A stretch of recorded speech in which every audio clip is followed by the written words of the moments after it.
नमस्कार प्रिय साथियों, बहुत बहुत स्वागत है। बहुत बहुत अभिनंदन है आपका अपने YouTube चैनल अमृत ज्ञान में। प्रिय साथियों, आज हम बात करने जा रहे हैं मिथुन लग्न में केतु देव की महादशा कि मिथुन लग्न के जातकों को केतु देव की जो 7 वर्ष की जो महादशा होती है वो इनके लिए कैसी रहती है, और केतु देव मिथुन लग्न के विभिन्न भावों में विराजमान होकर के कैसे परिणाम दिखाते हैं। आइए आज हम इस टॉपिक पर चर्चा करेंगे। तो साथियों, केतु देव की जो महादशा है वो सभी लग्नों में अलग अलग होती है। केतु देव किस भाव में विराजमान है उस पर डिपेंड करता है कि केतु देव कैसे परिणाम देंगे। इनके परिणाम एक जैसे सभी के लिए नहीं रहते, लग्न कुंडली के हिसाब से ये परिणाम दिखाते हैं। अब देखें, बात कर लेते हैं। आपके सामने जो जन्म पत्रिका बनी है ये एक मिथुन लग्न की जन्म पत्रिका है, और जब भी केतु देव लग्न भाव में विराजमान होंगे तो कैसा परिणाम दिखाएंगे, आइए इस बारे में बात कर लेते हैं। तो साथियों, जब भी केतु देव लग्न में विराजमान होते हैं मिथुन लग्न की, और केतु देव की महादशा जब भी शुरू होती है, तो आप देखेंगे कि यदि कुंडली में बुध की स्थिति अच्छी है जन्म पत्रिका में, तो आप देखेंगे कि ये व्यक्ति जो है वो आकर्षण का केंद्र रहता है।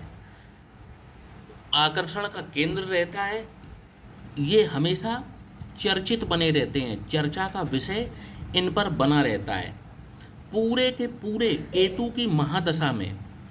परंतु ये आप कहें कि किसी अच्छे कारण से, तो वो अच्छा कारण नहीं होता। किसी अन्य कारण से, गलत उद्देश्य के कारण जो ये फेमस रहते हैं, इन ये किसी अच्छे काम से फेमस नहीं होते, बल्कि किसी गलत कारण से ये फेमस हो जाते हैं। कई ज्योतिषी हो सकता है मेरी इस बात से इत्तेफाक रखें, परंतु मैं प्रैक्टिकल एस्ट्रोलॉजी पर चलता हूँ और अपने अनुभवों को शामिल करता हूँ, और शास्त्रों के रेफरेंस के हिसाब से मैं वीडियो बनाता हूँ। तो साथियों, जब भी केतु देव मिथुन लग्न की कुंडली में विराजमान होते हैं तो मूल मतलब ये है कि ये व्यक्ति जो हैं ये फेमस होते हैं, चर्चा का विषय बनते हैं, परंतु कुछ ना कुछ ऐसा कारण होता है कि ये गलत कारणों से चर्चा का विषय बन जाते हैं। अब जब भी केतु देव द्वितीय भाव, जो कि धन कुटुंब और वाणी का भाव है, यानी कि द्वितीय भाव, जब भी केतु देव द्वितीय भाव में विराजमान होते हैं तो ये यहाँ पर विराजमान हो गए चंद्रमा की राशि में। तो अब आप देखेंगे कि ऐसे जातकों को केतु की दशा बिल्कुल भी ठीक नहीं जाती। समस्याएं इनके जीवन में निरंतर आती रहती हैं, और आपको ऐसा देखने में लगेगा कि समस्याओं ने शायद है कि इनके घर को ढूंढ लिया है, इनके घर को घेर लिया है, इनके घर को ढूंढ लिया है। स्थान परिवर्तन के इनके योग बनते हैं, बार बार स्थान परिवर्तित करते रहते हैं, और ये परेशान हो जाते हैं, और कहीं पर भी स्थायी रूप से केतु देव इनको सेटल होने नहीं देते। हालांकि ये अपनी समस्याओं का हल जरूर निकाल लेते हैं, जिसको कि हम कहें कि एक स्थायी जीवन, तो इनको एक स्थायी जीवन की कमी जरूर रहती है। केतु की महादशा में इनके जीवन से स्थायित्व खत्म हो जाता है, स्टेबिलिटी खत्म हो जाती है। अब बात कर लेते हैं, केतु देव जब भी तृतीय भाव में विराजमान होते हैं सिंह राशि में, तो कैसे परिणाम दिखाएंगे। तो यहाँ पर विराजमान होकर के सूर्यदेव की राशि में जब भी केतु देव विराजमान होते हैं तो ये बिल्कुल भी एक अच्छी स्थिति नहीं है। लगभग लगभग एक ग्रहण जैसी ही स्थिति यहाँ पर केतु देव उत्पन्न करेंगे, और ऐसे जातकों की जो एक बहुत महत्वपूर्ण इच्छा ये रखते हैं उसको केतुदेव अपनी महादशा में कभी भी पूरा होने नहीं देते। जैसे इन्होंने कुछ प्लान कर रखा है कि जैसे घर खरीदना है, या मान लीजिए वाहन खरीदना है, या इनके मन की कोई भी इच्छा जो कि ये पूरी करना चाहते हैं, तो केतुदेव अपनी महादशा में उस इच्छा को पूरा होने नहीं देते इनकी।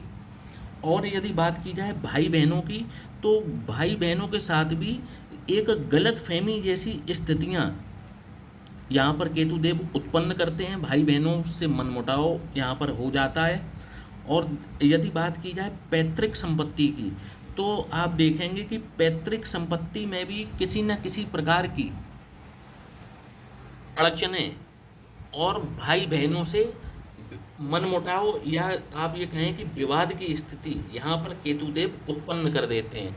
यदि कोई जातक जिसका केतु तृतीय भाव में है और वो अपनी मकान को बेचना चाहता है, मकान का सेल करना चाहता है, तो उसके मकान ना बिक पाने की स्थिति, या मान लीजिए कि ऐसा व्यक्ति कोई निवेश करता है तो मतलब वो अपने निवेश को ऐसा गलत जगह इन्वेस्ट कर देगा कि वो निवेश ऐसे व्यक्ति के लिए गले की हड्डी बन जाता है। तो यहाँ पर बैठ कर के केतुदेव का अगर मूल मतलब यदि जानते हैं तो भाई बहनों के साथ मनमुटाव, पैतृक संपत्ति में अड़चनें, पैतृक संपत्ति को प्राप्त करने के लिए भाई बहनों के साथ विवाद, यदि मकान बेचना चाहते हैं तो मकान न बिक पाने की स्थिति, और यदि कहीं इन्वेस्टमेंट किया है तो वो इन्वेस्टमेंट भी जो है वो गले की हड्डी बन जाता है। यहाँ पर केतुदेव अपनी महादशा में ये सब चीज़ें उत्पन्न कर देते हैं। अब बात कर लेते हैं, जब भी केतुदेव चतुर्थ भाव में विराजमान हो तो क्या परिणाम दिखाएंगे। तो जब भी केतुदेव चतुर्थ भाव में विराजमान होंगे और यदि बुध की स्थिति कुंडली में अच्छी है और बुध अंश बल के साथ में ठीक ठाक बल लेकर के बैठे हैं, तो ये व्यक्ति की जीवन की सर्वोत्तम दशाओं में से एक रहेगी। मतलब महादशा केतुदेव की बहुत अच्छी रहने वाली है। अपने पूरे परिवार का में ये व्यक्ति जो है वो पालन पोषण करने वाला होगा अपने पूरे परिवार का, ठीक है। माता का विशेष ख्याल रखेगा और अपने घर में ये हर प्रकार की सुख सुविधाओं की स्थापना केतु की महादशा में कर देगा, चाहे फिर वो गाड़ी हो या अन्य दूसरे संसाधन ही क्यों ना हो। तो चतुर्थ भाव में यहाँ पर ग्रीन सिग्नल है कि मिथुन लग्न की कुंडली में यदि केतुदेव चतुर्थ भाव में विराजमान है, बस एक कंडीशन देख लीजिए कि बुध जो हैं वो अंश बल के साथ, देखिए ग्रहों का अंश बल बहुत जरूरी होता है। ग्रह अपनी पूरी बलिष्ठ अवस्था में होना जरूरी होता है अच्छे फलों को प्राप्त करने के लिए। अब क्योंकि केतुदेव बुध की ही राशि में सुख भाव में बैठे हुए हैं और बुध यदि अंश बल के साथ में मजबूत कंडीशन से यदि बैठे हुए हैं, तो आप देखेंगे कि ऐसा व्यक्ति केतु की महादशा में बहुत तरक्की करेगा। आप देखेंगे कि उसे समस्त सुखों की प्राप्ति केतु की ही महादशा में हो जाएगी। तो उस हिसाब से केतु की महादशा मिथुन लग्न वालों के लिए यदि बुध की पावर सही है तो सर्वोत्तम दशाओं में से एक रहती है। गाड़ी, भूमि, भवन, माता का सुख, इनको सर्वोत्तम मिलता है। अब बात कर लेते हैं कि केतुदेव जब भी पंचम भाव में, जो कि संतान का भाव है, जब भी केतुदेव यहाँ पर विराजमान होंगे तो क्या परिणाम दिखाएंगे। तो यहाँ पर ये आए मित्र की राशि शुक्रदेव की राशि में, तो ये मिथुन लग्न के जातकों के लिए सर्वश्रेष्ठ महादशा यहाँ पर भी रहती है जब भी केतुदेव पंचम भाव में विराजमान होते हैं। यहाँ पर बैठे हुए केतुदेव जो हैं वो व्यक्ति की समस्त इच्छाओं को अपनी महादशा में पूरी करवाते हैं। जो भी व्यक्ति अपनी इच्छा रखता है उस महादशा को जो भी व्यक्ति अपनी इच्छा रखता है तो ये अपनी महादशा में उसकी पूरी करवाते हैं, क्योंकि यहाँ पर मित्र राशि में है। तो विवाह का सुख, विवाह के बाद में तुरंत संतान का सुख, और संतान भी ऐसी नहीं, संतान भी एक इनको तेजस्वी संतान प्राप्त होती है। आकस्मिक धन जिसे कहते हैं कि एकदम जो सर्टेन नहीं है, कभी भी मिल जाए, आकस्मिक धन इनके पास में आता रहता है। डूबा हुआ धन भी वापस इनके पास आ जाता है। विद्या अगर ये स्कूल या कॉलेज की प्राप्त कर रहे हैं तो उसमें भी सफलता इनको केतुदेव अपनी महादशा में अवश्य दिलाते हैं। अपनी संतान की वजह से प्रतिष्ठा में वृद्धि की स्थिति केतुदेव लेकर के इनके लिए यहाँ पर विराजमान होते हैं। अब बात कर लेते हैं केतुदेव जब भी छठवें भाव में विराजमान हो तो क्या परिणाम दिखाएंगे। तो केतुदेव जब भी छठवें भाव में विराजमान होते हैं मिथुन लग्न में, तो यहाँ पर इनकी स्थिति बिल्कुल भी ठीक नहीं रहती। यहाँ पर इनको कोई ना कोई एक लाइलाज बीमारी केतुदेव इनको जरूर देते हैं। और यदि बात की जाए इनके शत्रुओं की, तो शत्रु इनके कार्यों में स्पीड ब्रेकर का काम जरूर करते हैं। मतलब इनके जीवन में इनकी प्रोग्रेस को रोकने का काम इनके शत्रु अवश्य करते हैं। और यदि बात की जाए तो ये अपने कार्यों को पूरा करने के लिए यहाँ पर लोन लेना शुरू कर देते हैं, ऋण लेना शुरू कर देते हैं, और एक के बाद दूसरा, दूसरे के बाद तीसरा ये लोन लेते रहते हैं। फिर इनकी स्थिति बन जाती है एक लोन को चुकाने के लिए ये दूसरा लोन लेते हैं, ब्याज भरने के लिए लोन लेते हैं। तो लोन के ये ऋण के कुचक्र में यहाँ पर बैठकर केतुदेव इनको फंसा देते हैं। अब यदि केतुदेव सप्तम भाव में विराजमान हो, जो कि इनकी यहाँ पर उच्च राशि है। अब कई लोग यहाँ पर सहमत नहीं होंगे, तो यहाँ पर कई लोग जो हैं वो इसका प्रश्न उठाएंगे कि केतुदेव यहाँ पर अपनी उच्च राशि में है। केतुदेव जो हैं जब भी यहाँ पर सप्तम भाव में विराजमान होते हैं तो आप देखेंगे कि यदि ये कन्या की जन्म पत्रिका है तो इनका विवाह डिले कराने का कार्य, मतलब यदि ये किसी स्त्री की जन्म पत्रिका में केतुदेव सप्तम भाव में विराजमान है तो शादी डिले कराने का काम यहाँ पे कर देते हैं। और यदि विवाहित हैं तो दाम्पत्य जीवन में मनमुटाव की स्थिति को पैदा करना। और आप देखेंगे कि जब भी केतुदेव यहाँ पर विराजमान होते हैं और जब आप विवाह करने के लिए रिश्ता जोड़ते हैं, संबंध लेकर के जाते हैं, तो आप देखेंगे कि कुछ महत्वपूर्ण बातें आपसे छिपाई जाती हैं जिनका आपके लिए जानना अति आवश्यक था, और आपसे वो बातें छिपाई जाती हैं। और बातें छुपाने के बाद में जब विवाह हो जाता है फिर आपके पैरों तले ज़मीन खिसक जाती है। तो ऐसी चीज़ें भी यहाँ पर बैठकर केतुदेव उत्पन्न करते हैं, और यही कारण है कि फिर दाम्पत्य जीवन में जो है वो मनमुटाव की स्थितियाँ निर्मित हो जाती हैं। जब भी केतुदेव अष्टम भाव में विराजमान हो तो क्या परिणाम दिखाएंगे। तो यदि कुंडली में शनि की स्थितियां अच्छी हैं, शनिदेव अच्छे विराजमान हैं, ठीक ठाक बल के साथ बैठे हुए हैं, तो जब भी अष्टम भाव में केतुदेव विराजमान होते हैं और शनिदेव की स्थितियां कुंडली में अच्छी भी हैं, परंतु ऐसे लोगों को एक बात विशेष ध्यान रखनी चाहिए कि ये व्यक्ति जिनका केतु अष्टम भाव में विराजमान होते हैं ये कभी किसी को पैसा उधार ना दें, क्योंकि इनका दिया हुआ पैसा लगभग जो है वो डूबने की स्थिति में ही आ जाता है, वो पैसा इनको वापस नहीं मिल पाता। यहाँ पर बैठकर केतुदेव जो हैं वो लिमिट लगाते हैं ससुराल के साथ रिश्तों की भी।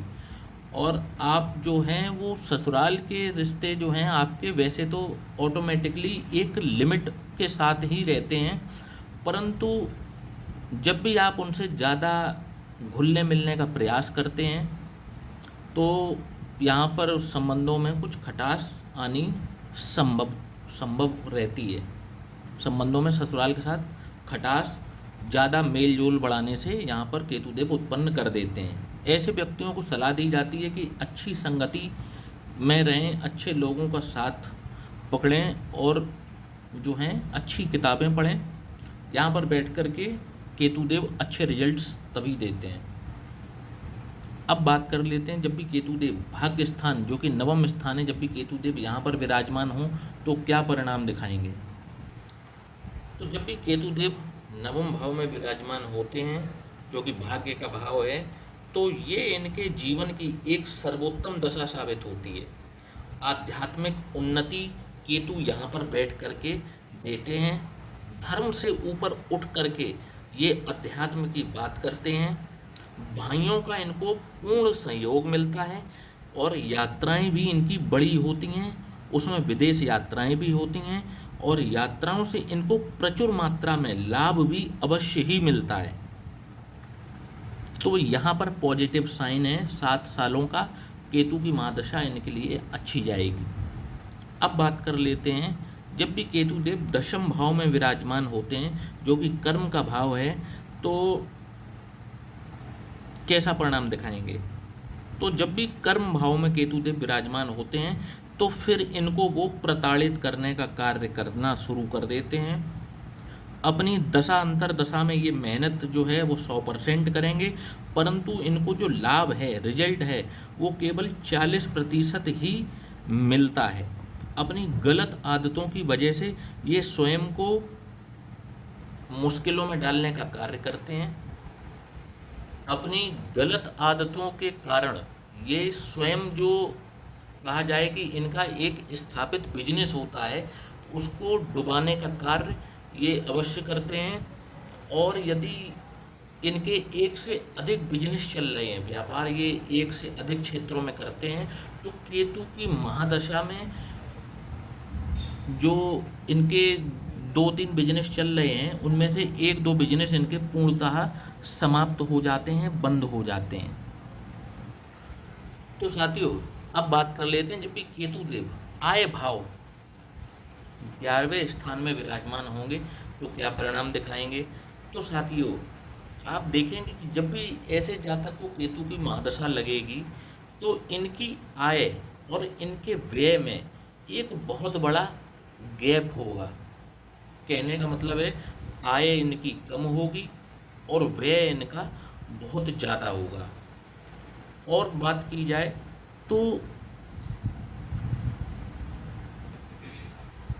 ऐसा व्यक्ति जो है वो आय को बढ़ाने के लिए प्लानिंग बहुत अच्छे से करेगा, बहुत अच्छे से करेगा प्लानिंग को, परंतु वो प्लानिंग इनकी कभी भी फलीभूत नहीं हो पाती। लिहाजा इनकी जो आय है वो बढ़ नहीं पाती। ये धन कमाने के लिए अंधी दौड़ लगाते हैं और धन आगे आगे, ये उसके पीछे पीछे। कहने का मतलब है कि केतु की महादशा में इनको धन की सदैव कमी रहती है। अब बात कर लेते हैं, जब भी केतु देव द्वादश भाव 12th हाउस में जब भी विराजमान होते हैं तो क्या परिणाम दिखाएंगे। मिथुन लग्न की आज हम साथियों बात कर रहे हैं, तो सिर्फ मिथुन लग्न को ही फलित कर रहे हैं।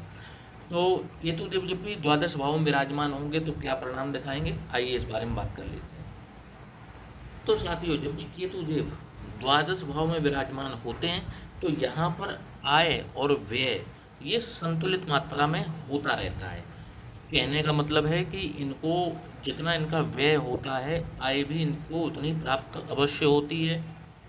और यहाँ पर बैठे केतु देव जो वृद्धावस्था है तो उसमें आध्यात्मिक ऊंचाइयों पर ले जाने का कार्य करते हैं। और आध्यात्मिक ऊंचाइयों पर क्या, मोक्ष की तरफ जो है वो केतु देव यहाँ पर प्रेरित करते हैं व्यक्ति को। उस हिसाब से यहाँ पर केतु देव सपोर्ट करते हैं। अब बात कर लेते हैं कि यहाँ पर यदि शुक्र की डिग्रियाँ या शुक्र इनको थोड़ा सा भी सपोर्ट कर दें तो इनको विदेश में सेटल होने के जो चांसेस हैं वो काफ़ी बढ़ जाते हैं। और इनको जो एक कहा जाए कि NRI का तमगा इनको अवश्य मिल जाता है, विदेशी पासपोर्ट धारक हो जाते हैं और ये विदेश में सेटल होने की भी इनकी स्थितियाँ बहुत अच्छी यहाँ पर केतु देव निर्माण कर देते हैं। तो साथियों, जितने भी यहाँ पर फल कहे हैं मिथुन लग्न में, आपको बस एक चीज़ देखनी है कि यहाँ पर केतु देव जो हैं वो 0 डिग्री, 28 डिग्री और 29 डिग्री, इन डिग्रियों के ना हों तो बताए गए फल जो हैं वो आपको अवश्य देखने को मिलेंगे। परंतु यहाँ पर यदि केतु देव की डिग्रियाँ 0 हैं, 28 डिग्री, 29 डिग्री है, तो फिर आपको ये प्रेडिक्शन बिल्कुल बदल जाएगी। तो साथियों, आशा करता हूँ कि आपको आज का ये वीडियो पसंद आया होगा। चैनल को लाइक और सब्सक्राइब करना ना भूलिएगा। इसी के साथ अब वीडियो को समाप्त करने का समय हो चला है। जय श्री राम।